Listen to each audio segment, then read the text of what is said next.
नमस्कार, मी नितीन क्षीरसागर, गाव मोहरी, तालुका जामखेड, जिल्हा अहमदनगर. मी माझ्या शेतामध्ये रब्बीच्या कांद्याची लागवड केली होती. लागवड करताना ह्युमिक ग्रॅन्युलचा वापर केला होता. त्यानंतर ही ॲग्री 82 ॲग्री ह्युमिकचे स्प्रे घेतला. पहिला स्प्रे ॲग्री ह्युमिक आणि ॲग्री 82चा घेतला. त्यानंतर दुसरा स्प्रे ॲग्री गोल्ड आणि ॲग्री नॅनोटेकचा घेतला. आज कांद्याचा रिझल्ट मला असा आलेला आहे. तुम्ही पाहताय माझा सगळा कांदा जवळ 1.5 एकर कांदा आहे.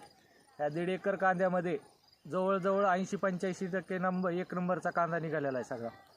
तर वेस्टेजच्या प्रॉडक्टचा मला भरपूर फायदा झालेला आहे.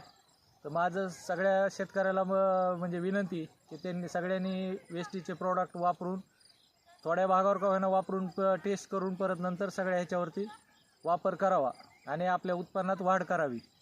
रिझल्ट चांगले आहे. तर मला स्वतःला रिझल्ट आलेला आहे. माझा कांदा सगळा 1 नंबरमध्ये आणि चांगला निघला आहे. काय जास्त कष्ट न घेता मला एवढा माल चांगला मिळाला आहे. बस.